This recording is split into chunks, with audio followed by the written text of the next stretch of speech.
ओम।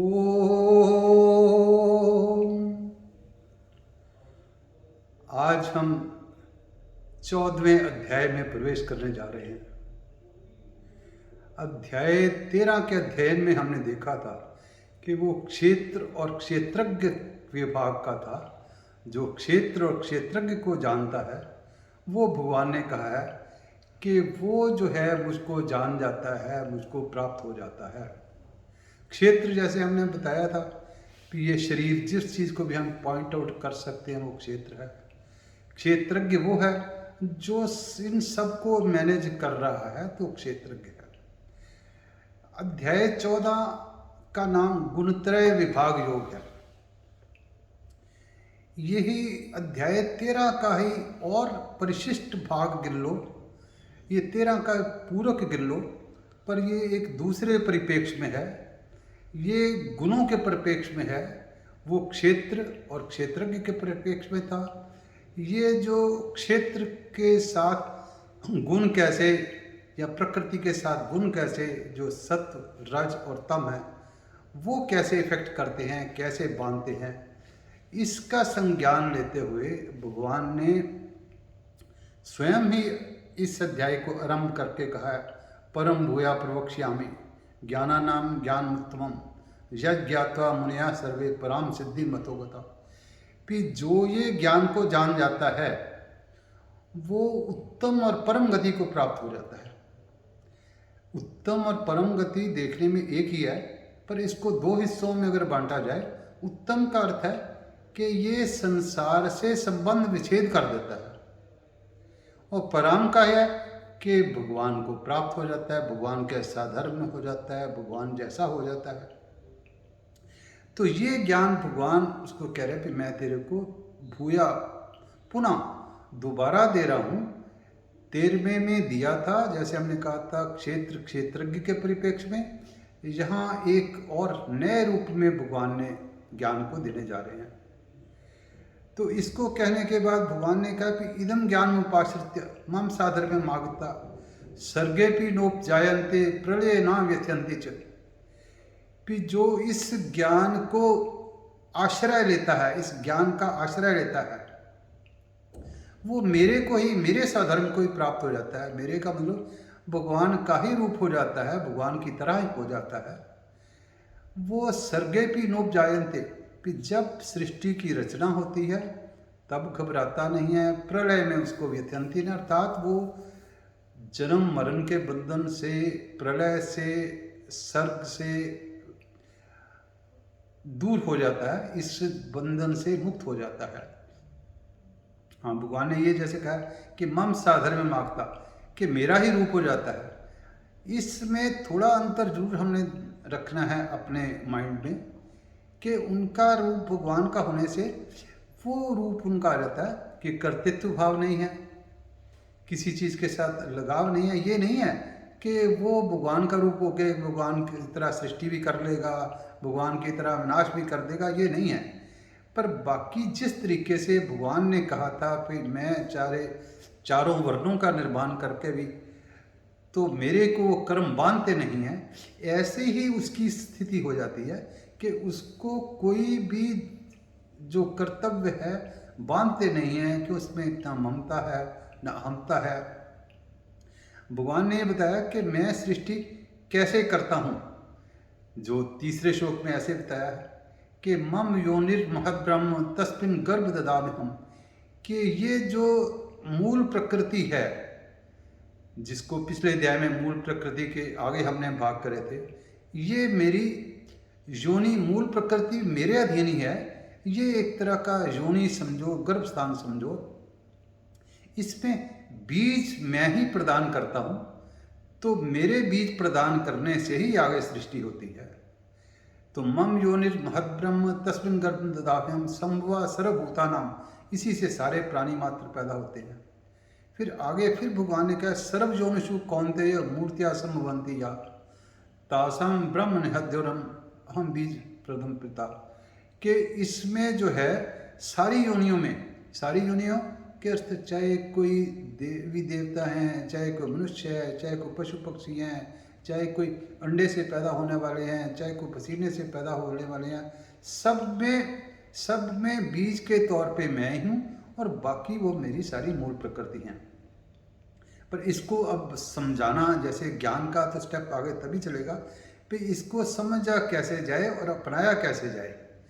तो भगवान ने यहाँ पर आगे ये बताना शुरू करा है कि इसको क्यों नहीं समझते कि मेरी मूल प्रकृति और है, मैं और हूँ, जो जीव है ये मेरा ही अंश है, क्यों नहीं समझते?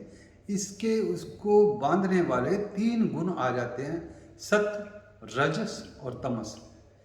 ये 3 गुण मनुष्य में पैदा हो जाते हैं, मनुष्य को बांध देते हैं और जीव को बांध देते हैं। ये 3 गुण प्रकृति के ही हैं, मूल प्रकृति के आगे संसार आ गया, संसार के ये 3 गुण हैं, ये बांध देते हैं। जो जीव है अंदर, हमारे अंदर, वो परमात्मा का अंश है, उसका इससे प्रकृति के साथ उसका साधर्म्य नहीं है, प्रकृति की तरह उसका जो रूप नहीं है। परंतु भगवान ने जीव को ये एक तरह का स्वतंत्रता है उसके पास कि वो चाहे तो सत्व और रज और तम गुण और प्रकृति के साथ चले जाता है। ये उसको इंस्टेंट प्लेयर नजर आता है कि शायद इसमें इमीडिएटली सुख मिलेगा, इंस्टेंट सुख मिलेगा, तो इसलिए उसको वो उसका ध्यान उधर चल जाता है। पर जिसका वो अंश है, उस अंश के साथ वो भूल जाता है और उसमें इसके सत्व गुण, रजोगुण, तमोगुण के साथ बंधने से वो पुनः पुनः जन्म लेता रहता है। पर जैसा अगर इसको तोड़ा कैसे जाए, जब इसका ज्ञान हो, तो चौथे अध्याय के 36वें 37वें श्लोक में भगवान ने बताया कि जिसको जो ज्ञान हो जाता है वो बड़े से बड़ा पापी भी है, तो तब भी उसमें जैसे ज्ञान रूपी अग्नि के अंदर सब लकड़ी भस्म हो जाती है, उसके पाप सारे भस्म हो जाते हैं। यहाँ जिसको ज्ञान हो गया वो एक तरह का ज्ञान रूपी नौका है, उस पर चढ़ के वो पार कर जाता है। तो अब यहाँ भी भगवान ने अल्टीमेटली उसी ज्ञान का वर्णन यहाँ पर करना है, परंतु उसके जो उसमें बाधा है उस ज्ञान में, वो सत्व, रज और तम है। ये तीनों मनुष्य को बांधते हैं। अब हमने ये ध्यान करना है कि वो कैसे बांधते हैं। सत्वगुण कैसे बांधता है? सत्वगुण तो बहुत अच्छा है। सत्वगुण का मतलब है ज्ञान है, सत्वगुण का मतलब प्रकाश है, सत्वगुण का अर्थ यह है कि उसका अंतःकरण पवित्र है, उसकी इंद्रियां जो संयमित हैं, उसको पता है कि ये मैंने भगवान की तरफ जाने वाला कार्य करना है, ये कार्य नहीं करना, किस में प्रवृत्त होना है, किस में निवृत्त होना है। तो भगवान के ही प्रयास स्मरण में रहता है। अगर संसार का भी कार्य करे तो भी वो एक तरह का संसार को भी भगवान का रूप समझ के इसका कार्य करता है। पर जब ये इतना अच्छा करता है फिर इसमें बंधता कैसे है? इसमें बंध जाता है। मनुष्य के मन में ये होता है कि प्रकाश तो हो गया उसको और ज्ञान भी हो गया, और प्रकाश से उसको क्लैरिटी आ गई, ये करना है, ये नहीं करना, ज्ञान भी सारा हो गया, बट उसके साथ बंधने का उसका ऐसे हो जाता है कि उसमें उसको सुख महसूस होना शुरू हो जाता है। उसको लगता है मैं ज्ञानी हूँ, मैं तो ठीक ही कर रहा हूँ, मेरे से बड़ा और कोई नहीं है, मेरे को सब क्लैरिटी है, मैं तो भगवान के नज़दीक हूँ। हाँ, बातें दोनों ठीक है, बट जहाँ वो उसके साथ बंधन हो जाता है, उसका ज्ञान के साथ, प्रकाश के साथ अपना उसको अहम आ जाता है, तो वो जो सत्वगुण अच्छा होते हुए भी वो उसमें बंध जाता है। अगर ये चीज़ों को संग ना करता, उसके साथ अटैचमेंट ना करता, ज्ञान के साथ, प्रकाश के साथ होने वाले सुख के साथ अटैचमेंट ना करता, तो वो भगवान के सदरम को प्राप्त हो जाता। क्योंकि सत्व गुण वाली स्टेज अंतिम स्टेज है। इसके बाद भगवान के नज़दीक पहुंच जाता है। अगर वो संग में ना हो, आसक्ति से ना हो, तो आसक्ति उसको बांधती है। आसक्ति जो है, जो संग है, ये रजोगुण का ही गुण है। ये सत्व गुण के अंदर रजोगुण का गुण आ जाता है, जिससे वो बन जाता है। तो इसको हमने आगे आगे श्लोकों में देखना कि इसको भी अवॉइड करना है। अगला दूसरा, रजोगुण कैसे बांधता है? रजोगुण भी बांधता है। रजोगुण तो मनुष्य जो कर्म करता रहता है, सतत प्रयास करता रहता है, उसको ये इच्छा होती है, ये मेरे में आ जाए, ये और आ जाए, तो उसको कर्म में और इंद्रियों के भोगों में लगा रहता है।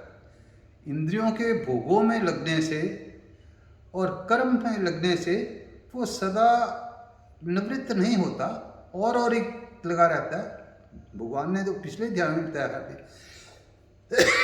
कर्मण्येवाधिकारस्ते मां फलेषु कदाचन। तुम कर्म कर पर उसके साथ आसक्ति ना कर, कर्म फल के साथ भी आसक्ति ना कर। पर मनुष्य जो है कर्म करता है, वो कर्म भी उसको, ये कर्म अच्छा है, ये करूँगा, इस कर्म के साथ उसकी आसक्ति हो जाती है, इस कर्म के साथ उसको फल मिलेगा। वो कर्म के भोगों के, कर्म की आसक्ति के साथ ऐसा बंध जाता है कि सारी अपनी लाइफ को भी, अपने जीवन को भी एक तरह का बर्बाद कर देता है। दोबारा दोबारा उसको फिर जन्म लेना पड़ता है। जैसे हमने कई कहानियाँ भी सुनी हैं कि जितना मर्जी प्राप्त कर लो सुख समृद्धि, उसकी कभी भी शांति नहीं होती। आज ये ले लिया, कल को वो लेना है, इसी चक्कर में वो पड़ा रहता है, उसका कल्याण नहीं होता। अब आया तो वो उसमें बंध जाता है। अब आया कि तमोगुण कैसे बांधता है। तमोगुण हमें आलस, निद्रा, प्रमाद, इससे बांधता है। इसको कुछ करने की जरूरत ही नहीं। इसके लिए ये ऐसा आदमी फंस जाता है कि ना उसमें कुछ सुख है, ना इस जीवन में सुख उसको लेता है, ना अगले जन्म का तो उसको सुख होना ही नहीं है। उसने निम्न गतियों में जाना है। अगर निम्न में नहीं भी जाएगा तो ये उसका जीवन व्यर्थ तो है ही है। पर अगर और तामसिक प्रवृत्ति आ गई तो फिर निम्न गतियों में जाएगा। अगर तामसिक के साथ थोड़ी राजसिक भी आ गई तो हो सकता है निम्न जो गतियों में ना जाए, मनुष्य जन्म में ही आ जाए। परंतु तामस जो है प्रमाद का, तो ये काम अभी कर लेंगे, ये काम करने वाला नहीं है, वो करना शुरू कर दिया। आलस्य है, फिर एक आलस तो जैस है, फिर हाँ भाई निद्रा जो हमें रिजुवनेट करने के लिए चाहिए उतनी तो चाहिए, पर वो निद्रा करता रहेगा। ताश खेली, चौपट खेली, जिसका कोई ना उसको कोई लाभ है ना उसके शरीर को लाभ है, परंतु उसको उसमें ही अपना आलस में, प्रमाद में, निद्रा में ही उसको आनंद आता है, उसी में बन जाता है। उसका किसी तरीके से भी किसी को भी फायदा नहीं है। तो ये सत्व, रजस और तमस, ये तीनों गुण मनुष्य को इस तरीके से बांधते हैं। इसमें ये तीनों गुण जैसे प्रकृति का है, नियम है कि सब में तीनों गुण हैं। चाहे कोई जीव है, पशु है, और जो भी है बृहस्पति भी है, उस पर तीनों गुण हैं। तीनों गुणों के बिना कोई नहीं है। हाँ, पर कौन कैसे सात्विक कहा जाता है, कौन कैसे तामसिक कहा जाता है, कौन कैसे राजसिक कहा जाता है, जिसमें जिस गुण की अधिकता होती है। अगर सत्वगुण वाला है, ये नहीं कि सत्वगुण वाले को कभी आलस नहीं आएगा, उसको भी नींद भी आएगी, सत्वगुण वाले को भी कभी कभी संग भी आएगा कभी, परंतु सत्वगुण प्रेडोमिनेंट रहेगा। अगर 70% सत्वगुण रहेगा, 10-15% तमोगुण रहेगा, 10-15% रजोगुण रहेगा, तो वो सत्वगुण वाला ही कहलाया जाएगा। ऐसे ही रजोगुण है, जो सत्वगुण डोमिनेंट नहीं कर रहा, अब रजोगुण डोमिनेट कर रहा है, रजोगुण 70% हो गया, तो सतोगुण थोड़ा रह गया, तमोगुण थोड़ा रह गया, उसको रजोगुण कहलाएगा। जो तमोगुण वाला है उसमें भी सत्वगुण के ट्रेसेस उसमें भी होते हैं। वो भी कई बार अपने बच्चे के लिए कुछ अच्छा करना चाहेगा, पर वो ट्रेसेस होते हैं। और कुछ काम करने, कभी कभी उसको कोई भावुकता होकर के कर्म करेगा, परंतु उसको ज़्यादा प्रेडोमिनेंट तमोगुणी रहेगा। उसको कोई पता नहीं कौन सा काम करना है, कौन सा नहीं करना, किसी तरीके का ज्ञान नहीं है, किस में प्रवृत्त होना है, किस में निवृत्त होना है। आलस, निद्रा इसी में पड़ा रहेगा, तो वो तमोगुण प्रेडोमिनेंट रहेगा। तो जो जो गुण किसी के ऊपर प्रेडोमिनेंट रहता है, उसी गुण के हिसाब से भगवान ने कहा है कि अगले जन्म में उसको उसी गुण के हिसाब से उसको जीवन मिलता है। तो इस तथ्य को हम हो सकता है अगले सत्र में करें। फिर वैसे ये है, जो सत्वगुण है वो बिल्कुल प्रकाश, और जो रजोगुण है लोभ में फंसाता है, तमोगुण आलस में फंसाता है। ये इसी के हिसाब से अगला जन्म मिलता है। इसको हम अगले सत्र में करेंगे कि अगला जन्म कैसे मिलता है, कैसे उसको अवॉइड करा जाए, फिर जो है इन तीनों गुणों से पार कैसे करा जाए, तीनों गुणों से निवृत्त कैसे करा जाए। जो निवृत्त करना ही असली ज्ञान है, उसी से जो है दुनिया संसार से संबंध का हटेगा और भगवान के साथ जुड़ेगा। इसकी चर्चा हम अगले सत्र में करेंगे। सर्वे भवन्तु सुखिनः, सर्वे सन्तु निरामयाः, सर्वे भद्राणि पश्यन्तु, मा कश्चित् दुःखभाग् भवेत्।